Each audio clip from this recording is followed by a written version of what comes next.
So moved. Second. Was that Mr. Hassan second, or who's it? Mr. Dennis Williams? Okay. All right. Thank you. Yes, sir.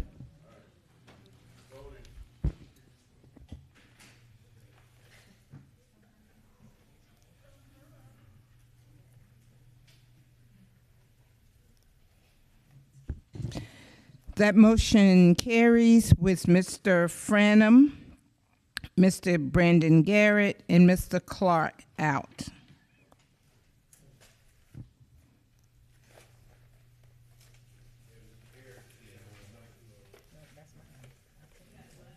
Said he has a stomach bug.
else before we go to the attorney?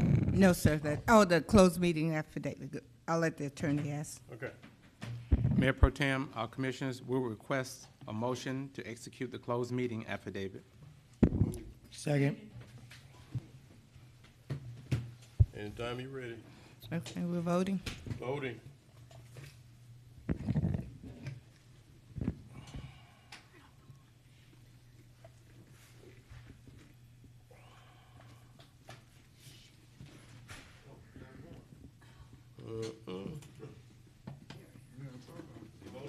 All right.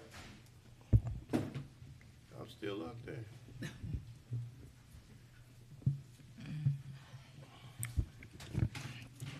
That motion carries with Mr. Franum, Mr. Garrett, and Mr. Clark out. Okay, well, well, we published the vote. We get you on the next one, Commissioner. Gotcha.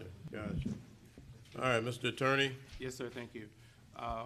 We'll request a motion to accept the resignation of Brooks Stair from his position as Director of Environmental Service Department effective April 30th, 2022, and to award him 1 month of severance provided and upon the execution of a separation and release of claim agreement to be prepared by Augusta Law Department. So moved. Second. Got a motion and a second. Voting.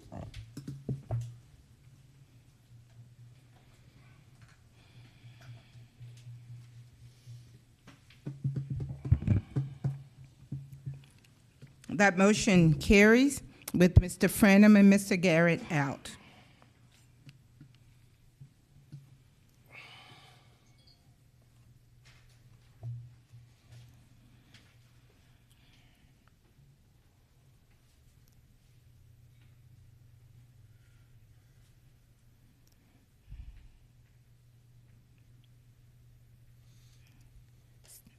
Is that it, Mr. Attorney? No. Okay. Mr. Attorney. Thank you. We request a motion to appoint Ron Lampkin as the Interim Director of Central Service Department effective February 28th, 2022, at a salary of $102,288 and a car allowance of $400 per month. So moved. Second.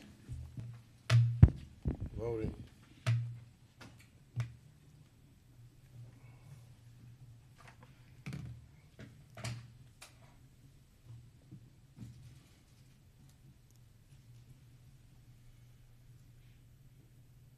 Mr. Dennis Williams, please.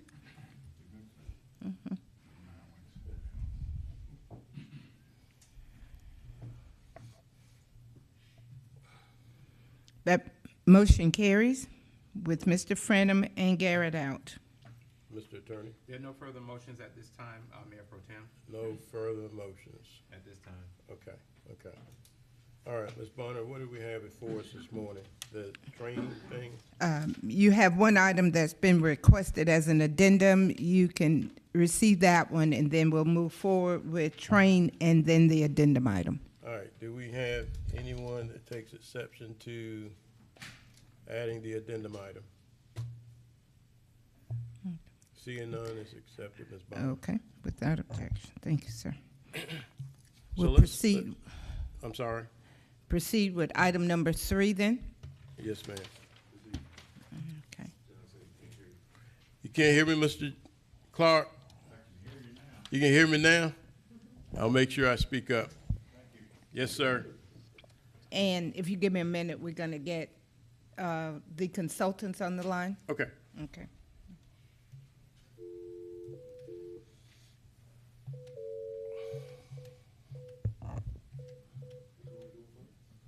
The train thing.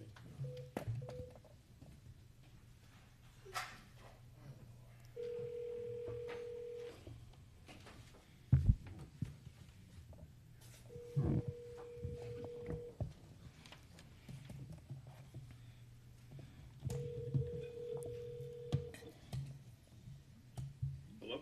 Hi, is this Aldo? Yes. Hi. This is Lena Bonner with the City of Augusta, Georgia. We're getting ready to address the train contract. If you can just hold just a moment for us. Just hold on just a moment for us, okay? Okay. You ready, Mr. Mayor Pro Tem? Yes, ma'am. Item number 3 is to approve the energy services performance contract with Train Inc. and for staff to provide responses to the findings. Okay. Are we gonna let them explain something, or I see Mr. Hassan wants to say something? Well, Hang on a sec, hang on a sec. We good, Ms. Bonner? Yes, sir. I didn't know Okay. which order you wanted. Okay, let's go down to Mr. Hassan, if that's okay. Yes, sir. well, first, Mr. Chairman, I'd like for the staff can tell us exactly why we're here today, because it's a motion to approve the energy service partner contract and for staff to provide responses to the findings. I'll go ahead on my questions would be with the findings that we just got Friday. Are those findings in the contract at this point? The ones that they've been able to negotiate by MV5, are they in the contract at this point? As well as in the exhibits, where some of them may probably go into exhibits more further than the contract. Okay. But also, a broader concern I have is a Section 5, and this is a credit, once again, to our consultant. They had a finding that says, I done put something on top of it. Did I give it to you, Commissioner Mason? Did I get it back? I got it, I'm sorry. I do have it. And this, Section 5 is the operations and maintenance, repair, and replacement. It's a critical area of negotiation in the upcoming implementation period because it has not clearly defined and laid out in the current pact. NV5 will assist in ensuring that the responsibilities are defined, clearly laid out what the maintenance responsibilities are and tasks are and which parties the responsibility lies with. Where it is currently not defined, responsibility may ultimately fall into the lap of the city. So with that being said, there's still some other issues need to be worked out in the end of the day for me. And I think at this particular time, all those things should be whether they go into exhibit or the contract before we proceed. Okay. In approving the contract. All right, let's go for one part of your question. I guess the administrator would explain why we're here today. Good afternoon, Commission. Today's meeting is specifically to approve us entering into the performance contract with Train. You should have in front of you the recommendations as well as the findings from NV5. And as Ms. Bonner stated, we have Aldo Mazzafario on the line as well to answer the questions specifically related to item number 5 with the operations, maintenance, repair, and replacement. Yes, we've made many corrections, additions, and edits to the performance contract based upon the recommendations provided by NV5. Train has compromised. We've made all of those changes. The items specifically that you're speaking about still would require some tweaks after the contract has been signed as far as service agreements that will be required that we enter into once construction has been completed. Can I respond to that, Mr. Yes, sir. Go ahead. My thing with that, when you have when you buy a new car, new whatever, you have a maintenance agreement. You know where responsibility is going to lie, and that's what concerns me here. And they were saying the way that's currently defined, even when they may do the implementation period, but if we can do that up front, I think it's best we do it up front because you lose your leverage if you enter into the contract. You've signed the contract already, so they know you're going to do it. You lose your leverage. I think it ought to be defined before we sign the contract. I'm not against the contract. I just think the protection needs to be there before we sign the contract. And it was recommended by NV5, our consultant, for us to further negotiate those service agreement contracts after construction. Can Mr. Mazzafario speak to that clearly? But let me say something else to that. Hang on a sec. Go Let me ahead, say something to Go that. ahead, Mr. Hassan. Well, that because Ms. Dowser, that's because of where we are. As they told us the other day, it would have been nice if somebody would have been in the front end of this. Sure. We're already in a place like that, so they're trying to make the best of not the best situation. I'm gonna say a bad situation, the best out of a situation. Here we are in a situation that we can make a better situation out of it. I do agree, they do have that in there. But if we can make those modifications now, that's what we ought to do. Okay. You wanted him to speak? I would like for him to Go speak, ahead. yes. Go ahead.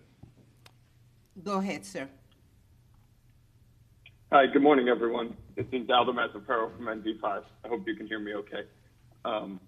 Regarding the future O&M service contracts, it really wouldn't necessarily be feasible at this time to negotiate those contracts without the amount of detail that's going to come in future phases when the detailed equipment and design of the systems are installed, so that the city and Train and NV5 will all know exactly what type of equipment is being installed, what the manufacturer recommended preventative maintenance measures are, exactly how much time that will take, so that Train can then offer a detailed service proposal for the city to consider, which will detail exactly what those activities include are, whether they're site visits or oil changes or filter changes, or what the quantity and how often those are going to be done.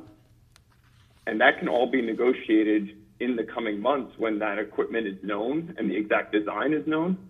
And even at that time, you're not obligated to enter into that agreement with Train specifically. You can always go out for an RFP for those services. And we do have, I believe right now, the construction period is estimated to be about 18 months or so. So during that time period, we have the ability to negotiate with Train, or the city may actually procure that if they want as a separate contract. All these options are available to you, and we were very careful in making sure that the contract reflected that the city was not committed to these service contracts at any time, and that they're optional at this point. And the city is in full control whether to decide to ultimately enter into those agreements based on the final details, pricing, proposals from Train when those are known. I hope that makes sense for everyone. Thank you. Mr. Hassan. Well, thank you for the clarity. I appreciate that. Well, however, as we move forward, I got an answer for that. We had, I think you had a section 1 that had $100,000. You may remember what section that is, and you had to break it. It was the $7.2 million to be more specific, and you actually break it up and have 3 separate contracts. Then you have $100,000. That's $100,000 plus per year, and at the same time, no, I'll let you answer that first, and I'll do a follow up. Yes, so there's 3 main components of these service contracts. The first one you're mentioning, that's about $100,000 per year. That's for what's called measurement and verification, and that's actually required by Georgia state law for the performance contract. And this is the process where Train is now being held accountable to come back and prove to the city that what they installed is actually working and performing and generating those savings. So this is a standard item in every single EPC contract, and it requires Train to come back and perform all these measurements, perform site visits, make sure everything is working and properly installed, so that then they come back to you, produce a very large report that's going to say to the city whether they hit the savings or whether they fell short or whether they exceeded the savings. And with that, we're talking about 1.5 million or so per year in savings. It's a very extensive effort to go and chase that down and get that information for year 1. So that's what that cost is for. And NV5, it's required by law because it's really best practice. This is what sets an EPC apart from a typical design build project, in that now the lead contractor, Train, is responsible for proving after they've installed it that, hey, what we installed is actually functioning and performing as agreed upon. Otherwise, they need to cut you a check. So this is a long-winded way of saying that it's highly valuable service, that first year 1 measurement verification report for $100,000 for them to come back and prove to you that the project worked. And that's the way that you're protected, in that you will receive a check if there's a shortfall. Okay, I'm going to go ahead and I have a couple more questions, but I'm going to go ahead and be respectful to other colleagues, and I'll come back. Thank you, Mr. Chairman. Mr. Hassan, Mr. Mason. Thank you, Mr. Chairman. In dealing with these performance contracts, there are statutes and regulated requirements that goes along with performance contracts. No question about that. In the federal government, we also look at it as a quality assurance surveillance plan, if you will, called a QASP. and there's money set aside to ensure the product and or service is up to par, and whether we are getting what we're supposed to get as a result of that. So I fully understand that, and I'm glad to hear that you brought that out, because that's absolutely necessary, and it could be a great cost savings to this government. Having some of the clarity that you have brought to the table doesn't stop discussion, but I'm going to make a motion for approval.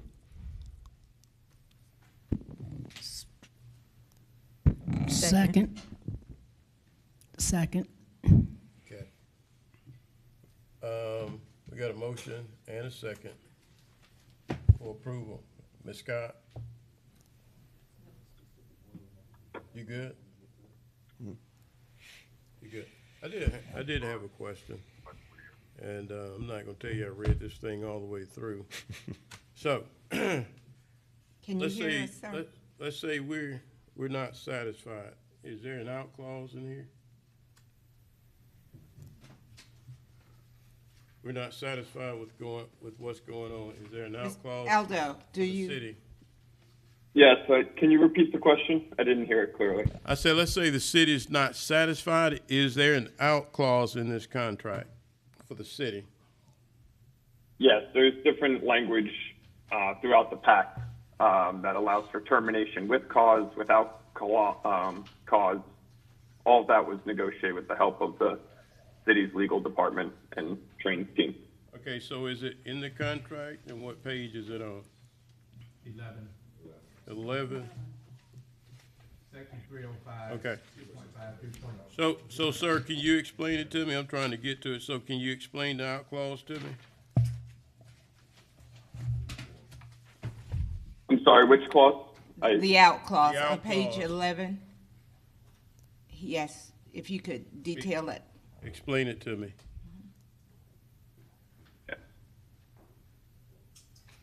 What number was that, Attorney Brown? It's three sections, 3.05, 3.06, and 3.07. Did you hear that? Yes, I did. So I'll do my best to break this down with the clarification that I'm not an attorney by background, but with any contract, there's contract clauses in there that allow for termination by the parties for different reasons, and it could fall under a force majeure, which would be something along the lines of quote unquote an act of God, or it can be for failure to perform certain responsibilities. So if Train was failing to perform under this agreement to install the equipment properly or perform the services that are included in, say, the measurement and verification, and for example, there's a requirement that they deliver that report to you. This is the report to prove that the savings are verified. They're required to deliver that report, I believe, within either 60 or 90 days. I can't remember specifically, but that would be a type of service where they're failing to perform, and the city could potentially terminate with cause for something like that. That's just one example, but generally, yes, this type of language is always included so that, in the event of whatever may come down the road in the future, there is some process by which you would cancel this contract, and the teams, the two respective parties would agree to terms for cancellation, whether to pay for services up to the date or cancel future services, all these different options. And, I think I would defer to your legal team for a little bit more detail on how that type of process would play out. I hope that helps, though. Mr. Hassan, you have more questions? I do. Attorney Brown, you've seen this new stuff entered into the. You've seen it. Have you seen the new findings entered into the exhibits or to the contract? Yes. You mean? I mean, I'm not asking you seen the document from NV5. I'm asking whether you see what's been inserted into our exhibits and what have you, where the language has changed. No, I've not reviewed the exhibits as the NV5 gave their findings. Okay. Findings were just done Friday. What will be done here today, as I mentioned to Commissioner Mason a second ago. Use your mic, please. Okay, thank you. In his making of the motion, The motion that would be passed today, if it is the will of the body to approve, it would be to adopt a resolution to authorize the mayor to enter the contract with Train on behalf of Augusta. The agreement itself cannot be technically entered today because it needs to be associated with financing, which will not occur until March 10th. Today is to lock in, but this is what, that motion would lock in the pricing that Train has guaranteed through today. The finance team is here if you want to discuss that, but there's two resolutions that would need to be adopted today. But no, but that, are you through? Yes. My question goes back to my original question was, had you seen, as the attorney, had you seen and changed the language? Like you said, that to be done today, but at this point, you've not seen it, but you do not realize that it exists. Yes. Okay, that's all I'm saying. I know it hasn't happened. Yeah. Okay,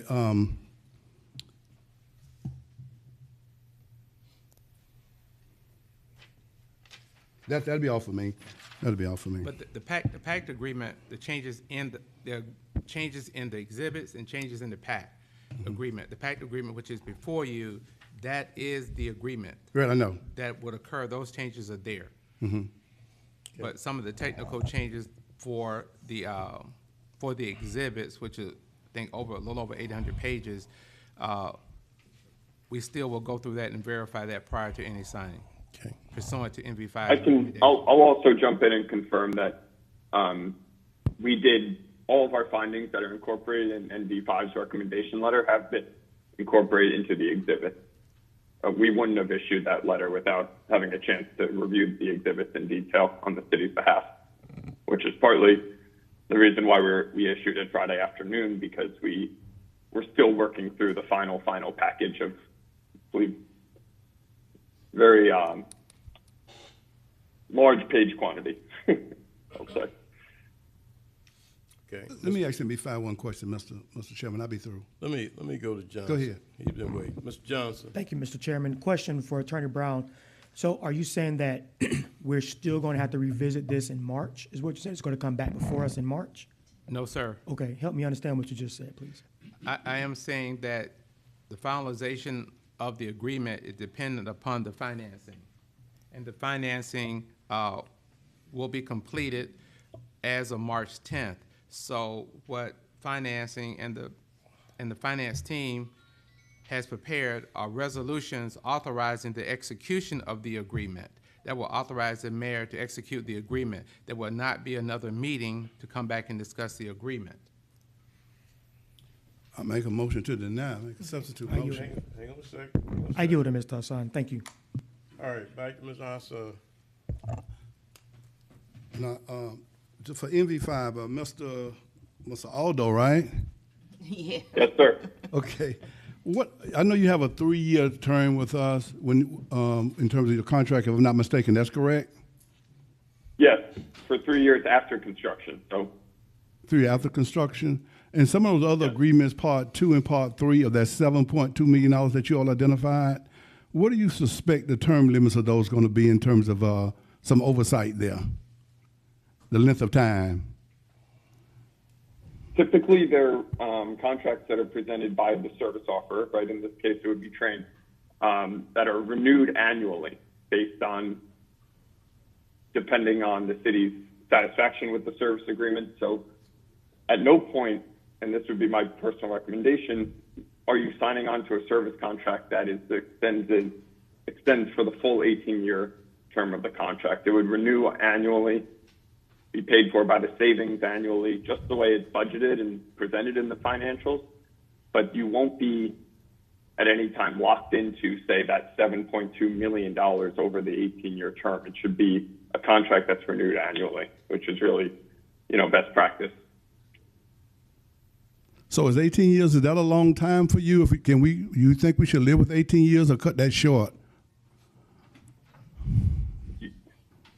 I would include the option of having it for 18 years, which is really the term of the contract here and the guaranteed savings. So again, keep it with the option for the city to renew fully to 18 years or renew annually, but that would really keep you in the best position, going forward.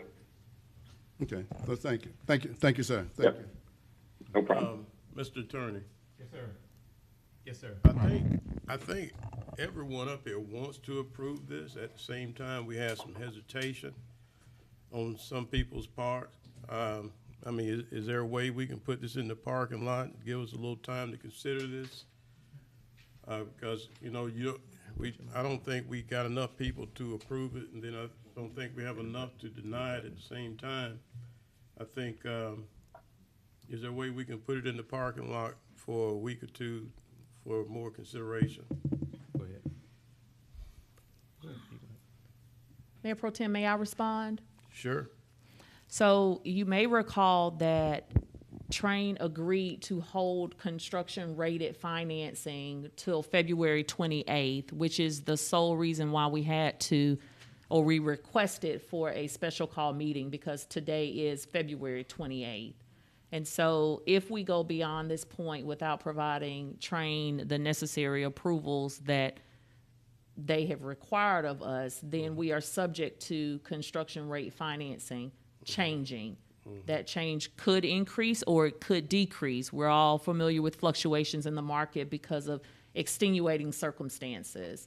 So do know that, yes, you have the option to extend past this date, but if you choose to do so, our current pricing will be subject to change. All right. And then I guess we'll be To go, whether or not we want it. Just a moment, sir. Go ahead. Let him, Sure. go ahead. Speak. Go ahead. Hi, I'm sorry for interrupting. I just wanted to build upon Director Dowse's point there. Train has been holding this pricing for this project for, I believe, well over a year now, and I'm sure we're all familiar with all the discussion of inflation and everything that's been going on in the market. This is even more of an impact in the construction industry.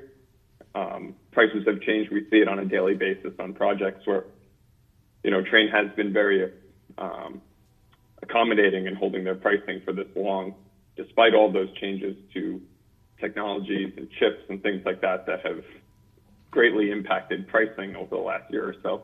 I'll also go on to, that's on the actual cost to the city. I'll also point out that the city did receive a very attractive financing rate for this project.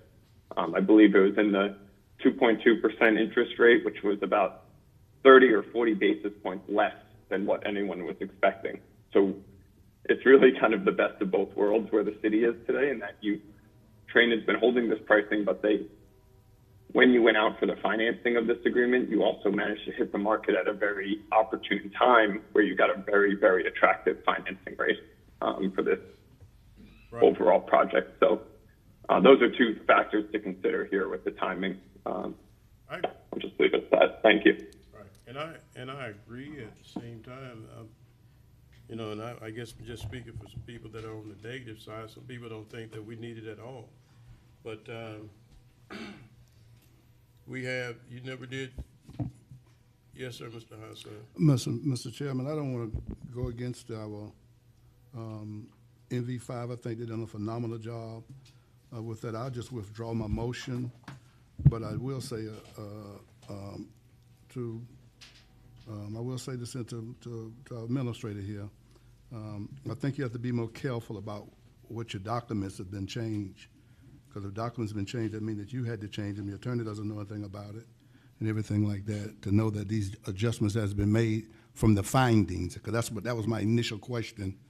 And our attorney said he hadn't seen those things. So just be careful about how hard you push for stuff. Thank you. I withdraw my motion. Okay, My substitute motion. Okay, Commissioner McKnight. Oh, I was going to go ahead and I stand behind Commissioner from the 6th, but I was going to go ahead and make the original motion to go ahead and approve it. But he think you haven't seen me. Okay. Do we have anybody else? Anybody else? All right, we got a motion on the floor to approve it, Ms. Bonner. Resolution. A A resolution authorizing the mayor to enter into a contract. You want to restate the motion, Mr.? Bring some clarity to that. There would be two motions that would be needed today. One would be if you're talking about a motion to approve. There will be a motion to adopt a resolution authorizing the execution of the PACT agreement with Train US Inc. And there will need to be for the financial piece, there would need to be a resolution authorizing execution of a lease purchase agreement and a funding agreement relative to the contract with Train US Inc. And are those two separate motions? That it Or could be they're, done- or they're it- companion items? They can be done in one. You will be adopting the following resolutions. One, a resolution to authorize the execution of the PACT agreement with Train US Inc. and the resolution authorizing the execution of the lease purchase agreement and a funding agreement regarding the contract with Train US Inc. So my motion will reflect just that.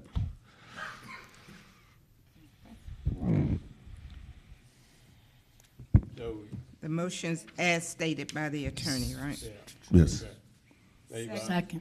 Well, we have Mr. Mason, Ms. McKnight on the original one, Yes, so. ma'am.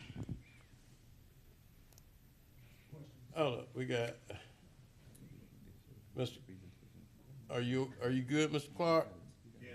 All right, you good, Ms. Scott? Yes. You good, Mr. Mason? Yes. All right. Oh, I'm sorry. All right, so we're Just- ready? Just a moment. Hang on The a second. administrator.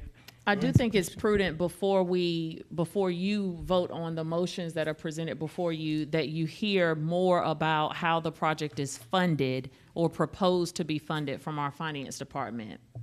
All right. Come on, Ms. Williams. Yep. Mhm. Good afternoon. Excuse the voice. I'm getting bronchitis again, so you get my squeaky voice. Earlier this month, Davenport issued an RFP for financing of the contract. We received 4 bids or 4 responses from Bank of America, Cadence Bank, Burlington Bank, and Truist Bank. The best response was from Bank of America. The rate was 2.194% for the entire length of the project. The funding will come from savings, from the energy savings from the PACT agreement. Excuse me. So basically, we won't have to take any money out of our savings or, Correct. The savings will cash flow the debt service, the lease payments. Yes, sir. to pay them. Yes, sir. We'll be, instead of paying Georgia Power or Jefferson Electric or Georgia Natural Gas, those savings will be shifted over to paying Bank of America. In theory, we could have excess savings, but yes. I got you. Any questions? Any questions? All right. They're ready for the vote, Ms. Bonner. Okay, let's make sure we get it. We're voting, sir? Yes, ma'am.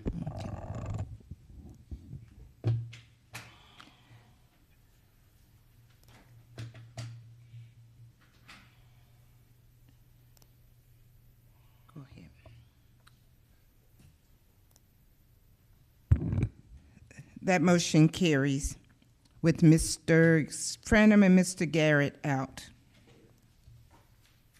All right. What else we got, Ms. Bonner? Well, I think that's it. Is that it? Madam Administrator? You got the addendum. Addendum. Yeah, your addendum. Mr. Schreier, can we get a copy of the presentation you just made so we can have it for the record? Thank you. We're done with Mr. Aldo? Are you still with us? Yes, I am. Thank Okay. you, everyone. Yeah, thank you. If there's anything you need from me, feel free to reach out. Appreciate it. We will. Thanks. Thank you. Have a great day. You too, sir. Our addendum item is to approve a change order number 2 as presented by 2KM in the amount of $636,285.40 to continue progress on the completion of the renovation to 510 Fenwick Street for our DFACS office, Department of Family and Children Services building. Yeah, Administrator.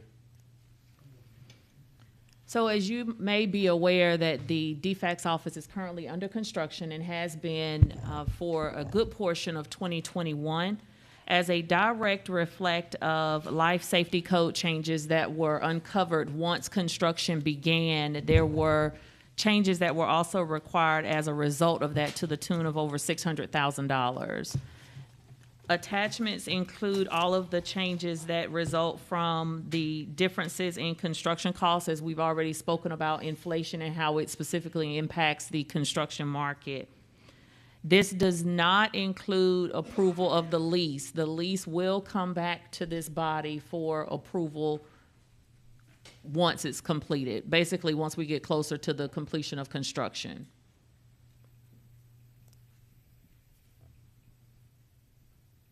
Mr. Hassan?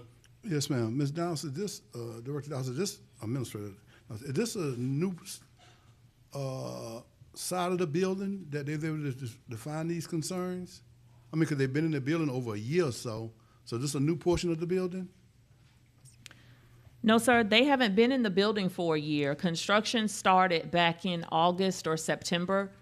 And so as construction continued to progress and they started doing more and more demolition, we sent the plans off to the state fire marshal, and because of code changes, many of the changes have reflected in an increase to the overall construction costs. So no, this is not a new side of the building. This is still the same 3-story portion of the current building. So what change order is this?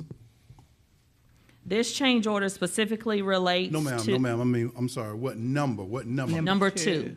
This is change order number 2. We haven't had a previous change order with them? You have. Change order number 1 was escalation from pricing that was given back in 2018. If you recall, the facility caught on fire June of 2017. We went out for a design bid, received pricing back in 2018. Because construction did not start until 2021, there was naturally a difference in pricing from 2018 to 2021. Was that on our end? Was that on our end because they didn't start the 21?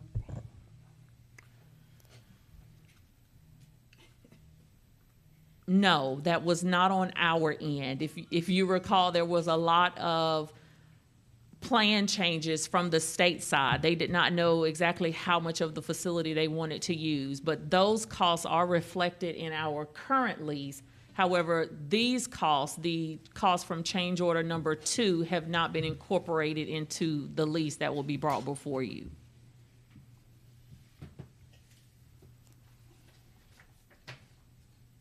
You good?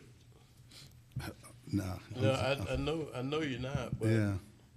let me go to Ms. Scott. Ms. Scott?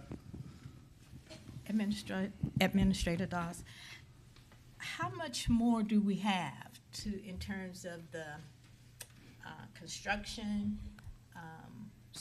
I'm sorry. Where are we I know it's a change order number 2, but how much is it? 10% complete, 20%? Just how much more do we have to do in this building? And I guess this is, do we know how many more change orders we're gonna have? So at this point, construction is slated to be completed July of 2022. We do not anticipate additional change orders, especially to the tune of the hundreds of thousands of dollars that's being presented before you today. We are well underway, and so we have a contingency built in to cover smaller items, which is natural in the course of construction. However, please keep in mind that this project was approved and began without a contingency at all. Okay. Mr. Clark? Thank you, Commissioner. First of all, Ms. Dawes, and this question is for our new administrator. I happen to be out of town upon your placement as interim, And I'd like to say congratulations to you, and I look forward to working with you, and I know you're going to do a fantastic job, as you always have in your present position. My question is, I know in the past when we're dealing with defects that we've had several conversations based on the lease agreement terms.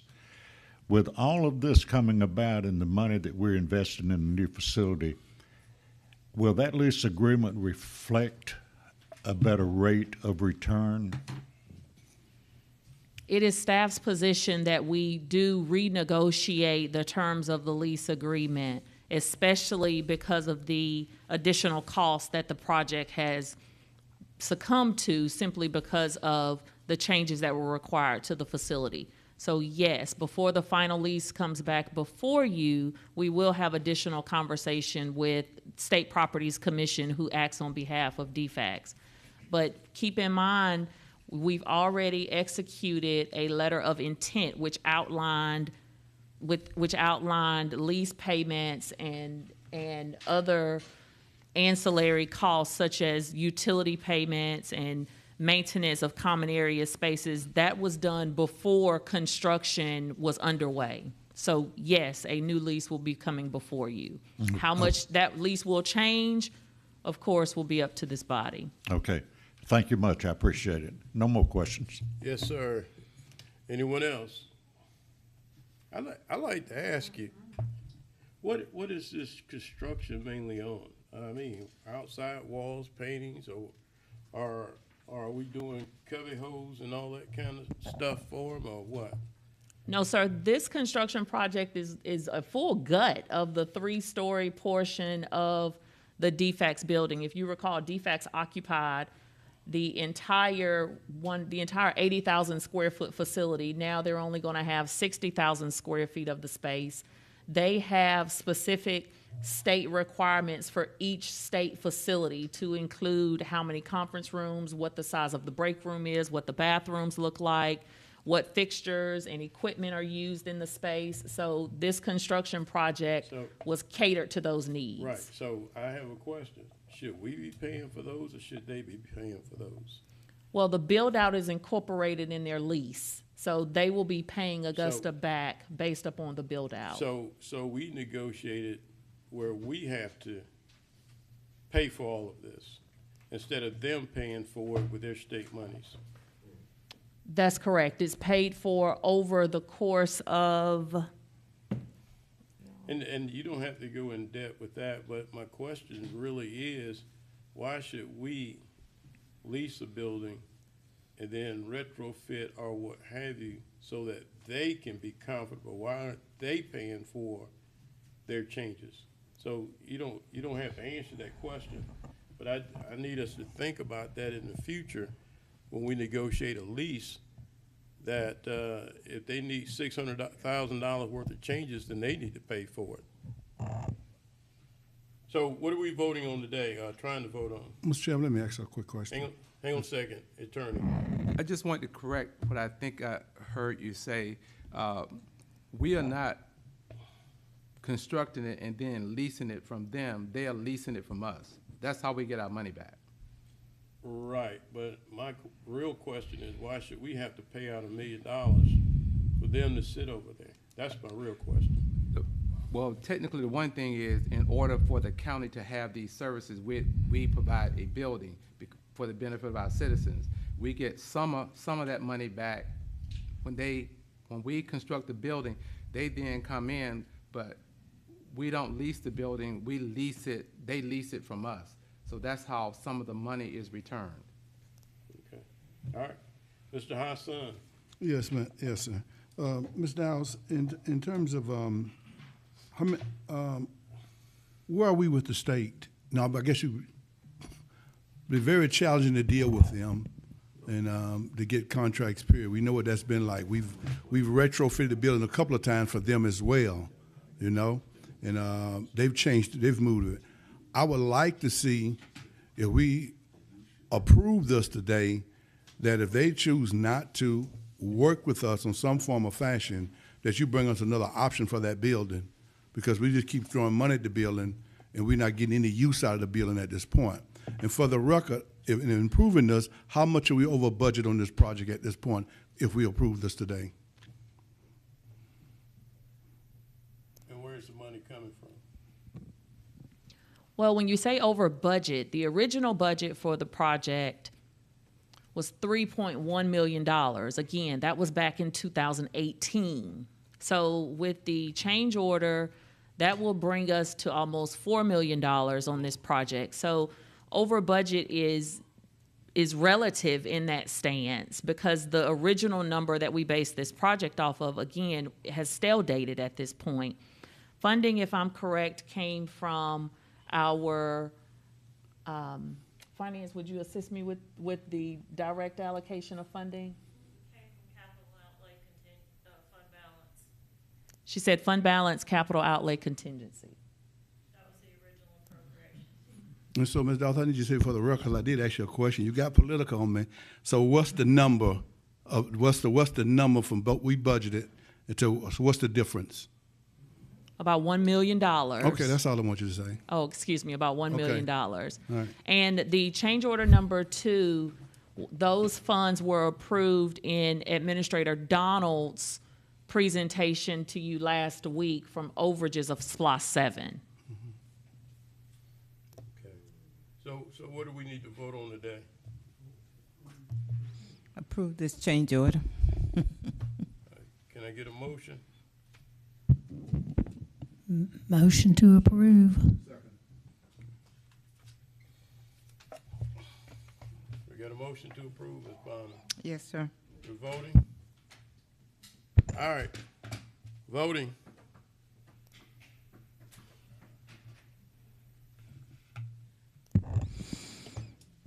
That motion carries with Mr. Franum and Mr. Garrett out.